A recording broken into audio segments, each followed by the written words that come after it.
والعاقبة للمتقين والصلاة والسلام على من كان نبيا وآدم بين الماء والدين وعلى آله وصحابه وأزواجه وذريته وعلماء أمته وأولياء ملته أجمعين.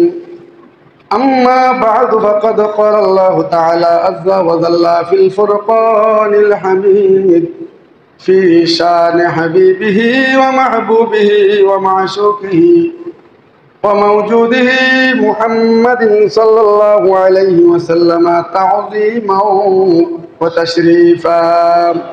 إن الله وملائكته يصلون على النبي يا أيها الذين آمنوا صلوا عليه وسلموا تسليما. اللهم صل على سيدنا مولانا محمد وعلى آل سيدنا مولانا محمد. اللهم صل على سيدنا مولانا محمد وعلى آل سيدنا مولانا محمد. আলহামদুলিল্লাহ, আল্লাহ পাক রব্বুল আলামিনের দরবারে লাখ কোটি শুকরিয়া যে আল্লাহ পাক রব্বুল আলামিন আমাদেরকে পবিত্র মাহে জিলহজের 15 তারিখ বাদে মাগরিব পত্র মসজিদে আসার বসার এবং ওলিয়ে কামেল হুজুর কেবলা আলম তৈয়ব শাহ হুজুরের উদ্দেশ্যে পুরুষ সম্পর্কে দু চারটি কথা বলার এবং শোনা শুরু করে দিয়েছেন। এই জন্য সবাই শুকরিয়া তার বলে আলহামদুলিল্লাহ। আমরা অধিকাংশরাই এই মসজিদের মুসল্লি এবং আমি প্রত্যেক শুক্রবার খেতাবতের মধ্যে অনেক কথাবার্তা হয়ে থাকে। আসলে আমার পূর্ববর্তী মাওলানা আমির হোসেন সাহেব যে সমস্ত কথাবার্তা বলেছেন তা অত্যন্ত গুরুত্বপূর্ণ এবং হযরত মাওলানা আনোয়ার হোসেন অনেক কথাবার্তা বলেছেন। এখানে সবাই যে শ্রীকুট দরবারের মুরিদ তা কিন্তু নয়, এখানে অনেক দরবারের মুরিদ আছেন। থাকাটা কতটুকু তাৎপর্যপূর্ণ আল্লাহ পাক যে আয়াতে কারিমার আগে তেলাওয়াত করেছিলাম, আল্লাহ পাক বলতেছেন কুল্লা আসালুকুম আলাইহি আজরা ইল্লাল মাওয়াদ্দাতা ফিল কুরবা। অন্যান্য দরবারের পীর ওলিয়ে কামেল পীর মুর্শিদগণ তারা ওলিয়ে কামেল, আমরা তাকে শ্রদ্ধা করি। অন্যান্য দরবারের পীর মুর্শিদরা হক্কানি পীর, এতে কোনো সন্দেহ নেই। আমরা তাদেরকে শ্রদ্ধার সহিত স্মরণ করি। আপনার মনে চাইলে অন্য দরবারের পীরদেরকে ওলিদেরকে সম্মান করতেও পারেন, না করলেও আপনার কিছু করার নেই, ঠিক না? কিন্তু আজকে জিনার পুরুষের আজিমে আমরা শরীক হতে পেরেছি, তিনি ওলিয়ে কামেল এবং নবীর আওলাদ। সুবহানাল্লাহ। আমি এর আগে আলোচনা করেছিলাম আল্লাহ পাকের ওয়ার্ডার, তোমরা নবীর আওলাদকে মহব্বত করো। আপনি যদি চট্টগ্রাম হুজুরের মুরিদ হন কোনো আপত্তি নেই, কিন্তু নবীর আওলাদ হিসাবে যত আওলাদ পৃথিবীতে আছে তাদেরকে মহব্বত করা আপনার উপর ফরজ। সুবহানাল্লাহ। তাহলে আজকে আপনারা এসেছেন ওলিয়ে কামেল হুজুর কেবলা আলম হযরতুল আল্লামা হাফেজ কারি সৈয়দ তৈয়ব শাহ রাদিয়াল্লাহু মধ্যে এসেছেন। তিনি নবীর 41তম আওলাদ, তিনি যে আওলাদের রাসূল এতে কোনো সন্দেহ নেই। যতবার আপনার প্রখর রুদ্রের মধ্যে চট্টগ্রামে জুলুস হয়েছে, প্রত্যেকটি সময়ে হুজুর কেবলা সৈয়দ আহমদ সিদ্দিকুটি বলেন এবং তৈয়ব হুজুর কেবলা বলেন, বর্তমান মওজুদা হুজুর কেবলা আল্লামা ফায়েজ হুজুর কেবলা এবং সাবেক হুজুর কেবলা যতবার জুলুস করেছেন রুদের মধ্যে, আমরাও কয়েকবারের সাক্ষী। পুরা চট্টগ্রামের রুদ্র হুজুর কেবলা গাড়ি করে লেগেছে। সুবহানাল্লাহ। তাহলে তিনি যে আওলাদের রাসূল এতে কোনো সন্দেহ নাই। ইয়াজিদ বাহিনীর অত্যাচারে অতিষ্ঠ হইয়া অনেকে প্রশ্ন করে চট্টগ্রামের ফটিকছড়ি আওলাদ কোথেকে আসলো, শ্রীকুট শরীফে আওলাদ কোথেকে আসলো, প্রশ্ন করে না? নবীর আওলাদ থেকে কোথায়? মক্কা মদিনা, ঠিক না? কিন্তু একটা কথা খেয়াল রাখতে হবে, 61 হিজরির আগপ্রাককালে নবীর আওলাদগণের উপরে এমন অত্যাচার হয়েছিল, ইয়াজিদ বাহিনী পাপিষ্ঠ ইয়াজিদ বাহিনী এমন অত্যাচার করেছিল, এই অত্যাচারে প্রতিষ্ঠিত হইয়া তারা তাদের জীবন বাঁচানোর জন্য নবীর নির্দেশ ক্রমে অনেক পাহাড়ের উঁচুতে উঁচুতে নবীর আওলাদেরা বাসস্থান গেড়েছিলেন। সুবহানাল্লাহ। এই জন্য চট্টগ্রামের ফটিকছড়িতে পাহাড় না, ওই জায়গায় নবীর আওলাদের বাসস্থান। এবং আপনার শ্রীকুট শরীফ এমন এক জায়গায় যার মাটির গভীর থেকে অনেক উঁচুতে শ্রীকুট শরীফ। এখন আল্লাহ হযরত আল্লামা সাবেক হুজুরকেবলার নেক নজরে তিনি সদা করতে, তিনি পলিটিশিয়ানের কারণে ওই জায়গায় সব কিছুর ব্যবস্থা হয়েছে। তাই নবীর আওলাদরা সারা বিশ্বে শিখিয়ে গিয়েছিল পাপিষ্ঠ ইয়াজিদ বাহিনীর অত্যাচারের কারণে। একটা উত্তর পেয়ে গেলেন। নবীর আওলাদদেরকে পরীক্ষা করার অনেক পদ্ধতি আছে। আপনারা জানেন নবীর আওলাদদের জন্য সদকার মাল খাওয়া আল্লাহ পাক আল্লাহ রাসূল হারাম করে দিয়েছে। একদিন ইমাম হুসাইন রাদিয়াল্লাহু তাআলা আনহু তিনি পথের মধ্যে ছোট বয়সে একটা খেজুর পাইলেন, তিনি মুখে দিলেন, আল্লাহ নবী দেখলেন তিনি চা পাইতেছেন। আল্লাহ নবী বলেন, কোথায় পেয়েছো? মাটিতে পেয়েছি। হাদিসের ভাষায় নবীজি অক বলেছেন। আমরা যখন ছোট বাচ্চারা কোনো কিছু মুখে দেয়, তাকে যদি এটা খারাপ জিনিস হয় বা তার ক্ষতিকারক জিনিস হয়, দেখি কথা বলে বলি না, এটা অত করে ভূমি করে ফেলাই দেয়। আল্লাহ নবী অক করতে বললেন, কারণ নবীর এটা সরকার মালও হইতে পারে। এটা পুরো নবীর পরিবারের জন্য অপ্রয়োজনীয় কারো খেদমত নেওয়া নিষেধ। আমাদের হুজুরুল্লাহ আলম যখন চট্টগ্রামে আসেন, এখন বৃদ্ধ বয়সেও তিনি কোনো মানুষের খেদমত নেন না। শ্রীপুর শরীফে যত মেহমান যায়, নবীর আওলাদেরা, আমাদের দেশের হুজুররা, অন্য কোনো খাদেম নাই। আল্লামা তায়েশা হুজুর নিজে ইলেকট্রিসিটির কাজ করে, এটা পাকা নষ্ট হয়ে গেলে, এটা বাতি নষ্ট হলে তিনি কাজ করে। কারণ কি? আল্লাহ রসুলের শিক্ষা কি? আল্লাহ রসুল নিজের জোতা মোবারক যখন ছিঁড়ে যেত, তিনি নিজের জোতা নিজে সেলাই করতেন না। কারণ কি? নিজের কাজ তুচ্ছ হলেও নিজে করতেন। এটা নবীর আওলাদের শিক্ষা। তাদেরকে পরীক্ষা করার জন্য দেখবেন প্রখর রুদ্রের মধ্যে আল্লাহ নবীর আওলাদদেরকে মেঘমালা ছায়া দিচ্ছে কিনা। যদি মেঘমালা ছায়া দেয়, আল্লাহ নবী যেদিকে যাইতেন প্রখর রুদ্রের মধ্যে, ব্যবসার মধ্যে, আল্লাহ নবীকে মেঘমালা ছায়া দিচ্ছে, ঠিক না? আল্লাহ নবীর আওলাদদেরকে মেঘমালা ছায়া দিবে। তাহলে আমাদের হুজুর কেবলা আলম হুজুর কেবলা তিনি আওলাদ রাসূল, এতে কোনো সন্দেহের লেশ মাত্র নেই। এই জন্য যেই দরবারে ফিরে হন, যখন শুধু আমাদের হুজুর কেবলা নয়, যখন নবীর আওলাদের কথা আসবে, আপনার মহব্বতের সহিত প্রাণ করে, হৃদয়ের সবটুকু ভালোবাসা উদ্ধার করে আল্লাহ নবীর আওলাদদেরকে ভালোবাসা প্রত্যেকটি উম্মতে মুহাম্মদের ভালোবাসা খরচ করে দিয়েছেন। সুবহানাল্লাহ। আল্লাহ পাক বলতেছেন, কুল নবীজি আপনি বলে দিন, লা আসআলুকুম আলাইহি আজরা, আমি আপনার উম্মতদের থেকে কোনো প্রতিদান চাই না, ইল্লা চাই মাওয়াদ্দাতা ফিল কুরবা, তারা যেন তাদের অন্তর থেকে আপনার পরিবারকে মহব্বত করে। সুবহানাল্লাহ। আল্লাহর নবী ইমাম হাসান হোসেন কত মহব্বত করতেন। আগামী মাস আসলেই যারা আশিকে রাসূল, তাদের অন্তরের মধ্যে কান্নার ঢেউ ভাসবে এবং আনন্দের ঢেউ ভাসবে। আল্লাহ পাক দেখেন, আল্লাহ পাকের কত বড় কুদরত। আরবি মাসের 12 মাসের শেষ মাস জিলহজ মাস, এটা হলো শরীয়তের কুরবানি। এবং আরবি মাসের প্রথম মাস মুহররমের মাস, 10ই জিলহজ শরীয়তের কুরবানি, 10ই মুহররম ইমানের কুরবানি। সুবহানাল্লাহ। ইমাম হুসাইন যদি কারবালার ময়দানে ওই দিন তার গর্দান মুবারক না দিতেন, তাহলে এই সময়ে আমরা মিম্বরে দাঁড়ায় দাঁড়ায় বলতাম যে সুদ বিভিন্ন কারণে হালাল হয়ে যাবে, ঘুষ বিভিন্ন কারণে হালাল হয়ে যাবে, নারীরা বেপরদায় চল্লা হালাল হয়ে যাবে। কারণ কি? এখন ইয়াজিদের শিক্ষা। ইমাম হুসাইন রাদিয়াল্লাহু তাআলা আনহু কারবালার ময়দানে তার গর্দান মুবারক দিয়ে শিখিয়ে দিলেন যে কোনো ক্রমেই সত্যের সাথে মিথ্যাকে আপোষ করার সুযোগ নাই। এটা কিন্তু আমাদের শিক্ষা। আপনি যেটাকে মিথ্যা বলেছেন, যদি গলায় চুরিও চলে আসে, এটা মিথ্যাই বলতে হবে। যেটা সুদ, যত চাপে আসুক এটাকে সুদে বলতে হবে। যেটা আপনার অবৈধ, যত চাপে আসুক এটাকে অবৈধ বলতে হবে। এটাই ইমাম হুসাইন আমাদেরকে শিখিয়ে গেছেন। এই বাংলাদেশের জন্য আল্লাহর খাস রহমত, চট্টগ্রাম জামে আহমদিয়া সুন্নিয়া আলিয়া, ঢাকার বুকে মোহাম্মদপুরে কাদিরিয়া তৈবিয়া কামিল মাদ্রাসা, এই দুই মাদ্রাসা থেকে বছরে বছরে হাজারে হাজারে সুন্নি উলামায়ে কেরাম বের হচ্ছেন, এই বাংলাদেশের মানুষের ঈমান আকীদাকে হেফাজত করতেছেন। এখন দেখছেন দালালের অভাব আসেনি, অভাব নেই। শুধু এই লোকটাকে জলিলুল আলেম, তাকে যেই প্রশ্ন করা হয় তিনি কিতাব দেখতে হয় না, তিনি ওই প্রশ্ন উত্তর দিয়ে যান। এত বড় আলেম হয়ে গেল, কোনো সময় লাগে না। যখনই প্রশ্ন করা হয়, আমির হোসেন যে ইঙ্গিত দিল, এটা এই গরুর সারের অন্ডকোষ এই পর্যন্ত শুনছেন নি জায়েজ? ইমামে আহমদ রেজা ফাজিল বেরলভী গরুর 22টা অঙ্গকে নিষিদ্ধ ঘোষণা করেছেন, কিন্তু এটা আমাদের হানাফি মাযহাবের সিদ্ধান্ত নয়। ইমামে আহমদ রেজা ফাজিল বেরলভী তিনি অত্যন্ত তাকওয়াবান ছিলেন, তিনি ফতোয়া দিয়ে গেছেন ইহতিয়াতান এই অঙ্গগুলা খাওয়া যাবে না, তার মধ্যে সারের অন্ডকোষ আছে। কিন্তু সমস্ত উলামায়ে কেরাম, দেওবন্দি বলেন, আহলে সুন্নাত জামাতের বলেন, সমস্ত উলামায়ে কেরামের ঐক্যমত আহলে হাদিস ছাড়া যারা মাযহাবের সমর্থন, তাদের মধ্যে 1 নম্বরে গরুর প্রস্রাবের থলি, পায়খানার থলি, প্রস্রাবের স্থান, পায়খানার স্থান, অন্ডকোষ এবং স্ত্রীলিঙ্গ এগুলা খাওয়া কোনো ক্রমেই জায়েজ নাই। একটা শরীয়ত আমাদের হারাম করে দিয়েছে। এখন যিনি এটাকে হালাল বলতে চায়, শরীয়তের ফয়সালা কি? আল হালালু বাইয়িনুন ওয়াল হারামু বাইয়িনুন বাইনাহুমা মুতাশাবিহুন। যেটা হালাল এটা স্পষ্ট, অন্য পুরুষে হারাম এটা কি স্পষ্ট না?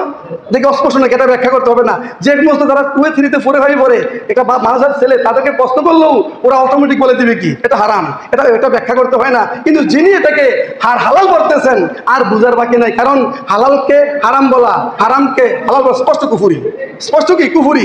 তাকে যে কুফুরি করেছে তওবা করার আগ পর্যন্ত তাকে যে আলেম বলবে ওই ব্যক্তি কুফুরিকে সাপোর্ট দিয়ে গেল। তোমার তো মুসলিম আমার আলোচ্য বিষয় না।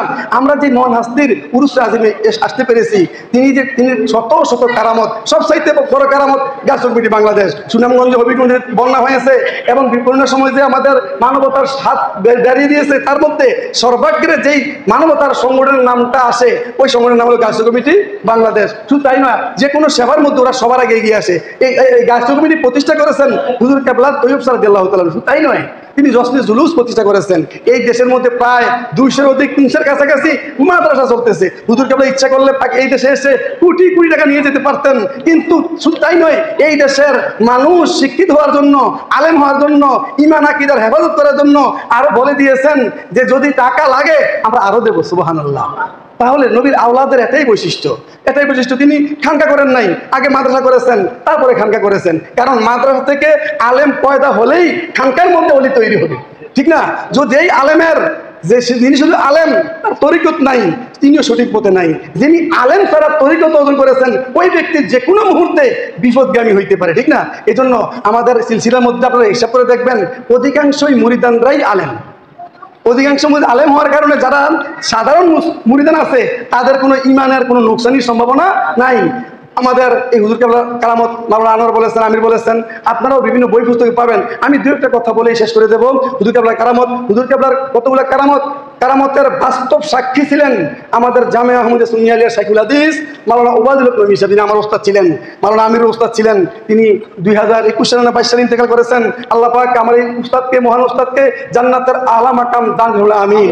আমাদের এই বাংলাদেশের মধ্যে অন্যান্য দরবারের মুরিদ হইলে যখন একটা আলেম হয় লগে লগে খেলাফত দিয়ে দেয়, কিন্তু আমাদের দরবারের বৈশিষ্ট্য কাউকে খেলাফত দেওয়া হয় না। খেলাফত দিলেও মুরিদ করার সুযোগ নাই। আল্লামা নবী সাহেব হুজুর সুলাইমান হুজুরকে প্রশ্ন করেন, হুজুর আপনারা এই দরবার মধ্যে পড়ে রইলেন, যদি অন্য দরবারে যাইতেন তাহলে তো বড় অলি হইতে পারতেন, বড় পীর হইতে পারতেন। তখন আল্লামা সুলাইমান আনসারী আমাদেরকে সরাসরি বললেন যে অন্যান্য দরবারের যারা পীর তাদের দরবারে বছরে একবার জিয়ারত হয় কিনা সন্দেহ আছে। এই কথাগুলো বলতেন কোথায়? আলমগীর খানকা শরীফের নিস্তলের মধ্যে আমাদেরকে বসিয়ে আল্লামা সুলাইমান আনসারী কথা বলতেছেন। তো আমাদেরকে বললেন, দেখো নবী সাহেব হুজুর 104টা দরবার থেকে খেলাফত পেয়েছেন, আবার কারো মতে তিনি 60 দরবার থেকে খেলাফত পেয়েছেন, খেলাফত দিয়েছেন কিন্তু ফিরালি করেন নাই। তিনি বলতেছেন অন্য দরবারের পীর হওয়ার চাইতে শ্রীপুর দরবারের মুরিদ হওয়া সবচেয়ে উত্তম। সুবহানাল্লাহ। তখন তিনি বললেন অন্য দরবারের পীরের মাজারে গিয়ে দেখো সপ্তাহে 2-1 জন মাত্র জিয়ারত করতে আসে। নবী সাহেব কবরের মাজারে গিয়ে দেখো ফজর থেকে শুরু হয় সারা রাত জিয়ারত চলে। সুবহানাল্লাহ। এখনো গিয়ে দেখেন যে কোনো সময় যাবেন 10-20 জন আছেই। তাহলে বুঝে কথাটা কি বুঝলেন? অন্যান্য দরবারের পীর হওয়া চাইতে শ্রীপুর দরবারের মুরিদ হওয়া উত্তম যে কথাটা তিনি ইন্তেকালের পরে তো বুঝে যাচ্ছে, ঠিক না? আল্লামা জালালউদ্দিন কাদের জানের সাবেক প্রিন্সিপাল, তার কবরের মধ্যে অহরহ 2-4 জন জিয়ারত করতে আছে, 1 মিনিট বিরতি নেই। তাহলে এটা হুজুর কেবলার সদকা। তারা যে আমাদেরকে বিভিন্নভাবে পথ দেখিয়েছেন, আজকে জামিয়া না হইলেও আমরাও সঠিক সুন্নি হইতে পারতাম না। এখন সুন্নিয়তের মধ্যেও অনেক ভেজাল রয়েছে। সুন্নিয়ত অতিরিক্ত প্রকাশ করতে করতে চিয়া হয়ে গেছে, আবার একবারে হালকা করতে করতে খারিজি হয়ে গেছে। এখন সুন্নিয়তকে টিকে রাখাটা অত্যন্ত দুষ্কর ব্যাপার। এই জন্য জামিয়ার যে মসলক, কাদরিয়াতের যে মসলক একবারে করতে না পারলেও ওই 2 জায়গার যেই মাসালা সমাধানটা আসবে ওইটাই আহলে সুন্নাত ওয়াল জামাতের মাসালা, আলহামদুলিল্লাহ, ঠিক না? এই জন্য সমাজ মুসলিম কেরাম, আমি আপনাদেরকে বলি না যে শ্রীকৃষ্ণের মুরিদ হন, আজকে এখানে আসলে মুরিদ হয়ে যাইবেন, অনেক কথাবার্তা হইতে পারে না। কিন্তু আজকে যেই মহান আস্তিক পুরুষে আজিম আমরা কেন আসলাম? কারণ নবীর আওলাদকে মহব্বত করা আল্লাহ পাকের ওয়াদা, ঠিক না? যে নামাজের সময় অন্য মানুষকে সালাম দিলে নামাজ বন্ধ হয়ে যায়, আর নবীকে এবং নবীর পরিবারকে সালাম না দিলে নামাজও হয় না, ঠিক না? আমি ওবায়দুল হক নবীকে তৈয়ব শাহ হুজুর কতগুলো কারামত দেখিয়েছেন, যেগুলা সাক্ষী ওবায়দুল হক নবী হুজুর। তখন এর পাওয়ার পরে নবী হুজুরকে বললেন যে আমার জীবদ্দশায় এই কারামতগুলো কাউকে ব্যক্ত করতে পারবে না, আমি যখন ইন্তেকাল করব তখন তুমি তোমার শেষ মুহূর্তে এই কথাগুলো বলে যাইবা। তিনি ইন্তেকাল করলেন, ইন্তেকাল করার ইন্তেকালের পরে নবী সাহেব হুজুর ইন্তেকালের 2-3 বছর আগে এই কারামতগুলো তিনি প্রকাশ করেছেন। একদিন তিনি মাহফিল থেকে আসার সময় জামিয়ার মাঠের রাস্তা যখন ছিলেন, দেখলেন তৈয়ব শাহ হুজুর কেবলা মাঠের মধ্যে হাঁটতেছেন সুবহানাল্লাহ ইন্তেকালের পরে। এরপরের দিন সকালে তিনি ঘুম নাই, দৌড়িয়া খান। তখন আল্লামা তায়েস হুজুর কেবলা জামিয়ার আলমীর খান শরীফে ছিলেন, গিয়ে তিনি উর্দুতে বলেন, বাংলায় আমি বলছি যে হুজুর আমি গতকালকে তৈয়ব শাহ হুজুরকে, তিনি নিজ গোপন রাখলেন, আল্লামা নবী সাহেব নিজের কথা বলতেছেন না, যে একজন মুরিদ আমার পীর তৈয়ব শাহ হুজুরকে জামিয়ার মাঠে দেখেছে। কাকে বললো? তায়েস হুজুর কেবলা বললো। আল্লামা তায়েস হুজুর কেবলা মুস্কি এসে বললেন, তাবাসসুম হাসি এসে বললেন, কোন মুরিদ দেখেছে আমি তাও জানি। সুবহানাল্লাহ। নবী সাহেব হুজুর থাকছেন কি নিজকে লুকিয়ে রাখবেন, তিনি যে দেখছেন তা বলবেন না। তিনি বললেন কি, একজন মুরিদ তৈয়ব শাহ হুজুরকে গতকাল রাত্রে বললেন একজন মুরিদ তৈয়ব শাহ হুজুরকে দেখেছে। তখন তায়েস হুজুর কেবলা বলেন কি, যে কে দেখেছে আমি তাও জানি। সুবহানাল্লাহ। তাহলে আউলিয়াদের কারামত আল্লাহ পাক এই কারামতগুলো কেন দেখাইতে দেন?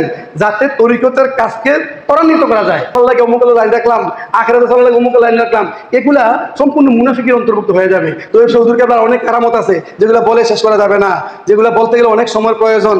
এগুলো আমরা যাই জানি তা বলতে গেলে 2-4 ঘন্টার প্রয়োজন আছে, ঠিক না?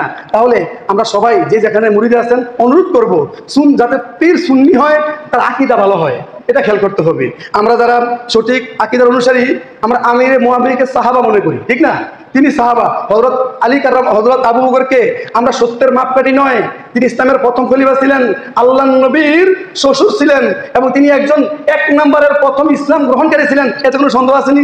কিন্তু এখন সুন্নিয়তের মধ্যে এমন লোক আছে আবু বকর এবং ওমরকে জাহান্নামী বলে, নাউজুবিল্লাহ।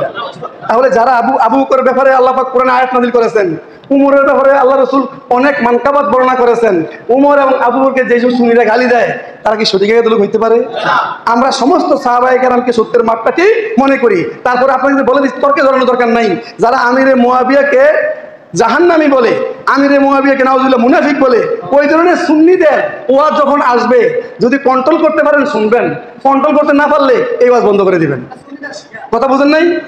দাদা এই ওয়াজ কথা, আপনি যদি আপনার ওয়াজ শোনার পরে আকীদা কন্ট্রোল করার ক্ষমতা থাকে, ওয়াজ শুনবেন, আপত্তি নেই। আর যদি ওয়াজ শোনার পরে আকীদা কন্ট্রোল করার সুযোগ না থাকে, ওই ওয়াজ শোনা আপনার জন্য কি নিষেধ? কারণ আপনার পীরদের কথা বলেন নাই, আপনার পীরের সিলসিলাভুক্ত যে যেখানে মুরিদ আছেন, সিলসিলাভুক্ত আলেমের বাইরের ওয়াজ শোনা দরকার আছে, কোনো দরকার নেই। কিন্তু আপনার সাধারণ পাবলিক, সাধারণ মুরিদ, আপনাদের এতটুকু শোনার দরকার নাই। তাই এই হুজুর কেবলা আলমের উরুসের মধ্যে আমরা একটা শিক্ষা গ্রহণ করব। আল্লাহ রাসূল বলেছেন, হে আমার উম্মত, তোমরা তোমাদের বাচ্চাদেরকে 3টা জিনিসের শিক্ষা দাও। কয়টা?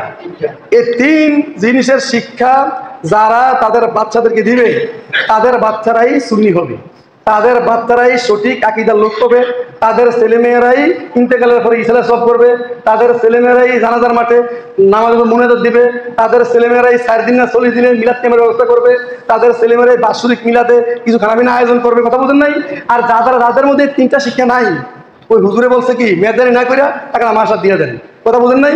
আল্লাহ রাসূল বলছে কি, আইয়ুল ইসলামে খায়রুন, ইসলাম এক সাহাবী বলছেন, হুজুর ইসলামের মধ্যে কোন জিনিস উত্তম? নবীজি বলেন, তুতইমুত তুআম ওয়া তুকরিউস সালাম, তোমরা মানুষকে খাওয়াও এবং মানুষকে থেকে সালাম দাও। তাহলে এই যে আপনার 4 দিনের খানা, 40টা খানা, যে কোনো মুহূর্তে মিলাদের খানা যে জায়েজ, এই হাদিস তার অন্যতম দলিল। কথা বুঝছেন? এখন কি বাড়িছে কি এত খাওয়াইয়া বদনাম কইরা লাভ নাই, টাকাটা মাল দিয়ে দেন, এটা কি হইলো? কথা এই জন্য তাহলে আমরা কয়টা শিক্ষা দেবো? 3টা। 1 নাম্বার কোরআনের শিক্ষা। কিসের শিক্ষা? কোরআন যে শিক্ষাটা আছে ছেলে মেয়েদেরকে, বাচ্চাদেরকে ওই শিক্ষায় শিক্ষা দিতে হবে। 2 নাম্বার শিক্ষা, যখন বাচ্চা কথা বলা শুরু করবে, আল্লাহ নবীর শান ও মান তাকে আগে শোনাইতে হবে, নবীর বিভিন্ন কর্মকাণ্ড তাকে শোনাইতে হবে, আল্লাহ নবীর ছোটবেলা কি করতে এগুলো শোনাইতে হবে, আল্লাহ নবীর বিভিন্ন মুজিজা তাকে অবহিত করাইতে হবে। 3 নাম্বার শিক্ষা হলো নবীর আওলাদের শিক্ষা। কি শিক্ষা? নবীর আওলাদ কখনো মিথ্যার সাথে আপোষ হয় নাই। আপনার বাচ্চাকে প্রতারণা শিক্ষা, যেটা বলবেন ওইটাই করবেন। একটা বলবেন সে কাঁদতেছে, বললেন যে এনে দেবে, ভরে দিলেন না, এটা প্রতারণা না?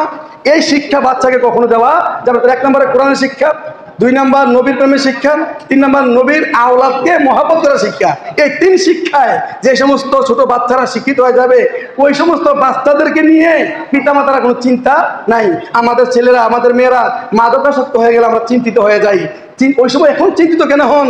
যখন সে কথা বলা শুরু করেছে। আপনি যদি আপনার ছেলে থেকে বৃদ্ধকালে সেবা পাইতে চান, তাহলে সে কাছে থাকতে হবে, ঠিক না?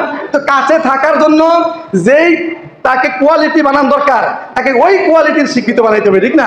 এমন শিক্ষিত বানাইলেন তা আপনার মৃত্যুর সময় কাছে পাওয়ার সুযোগ নেই, ঠিক না?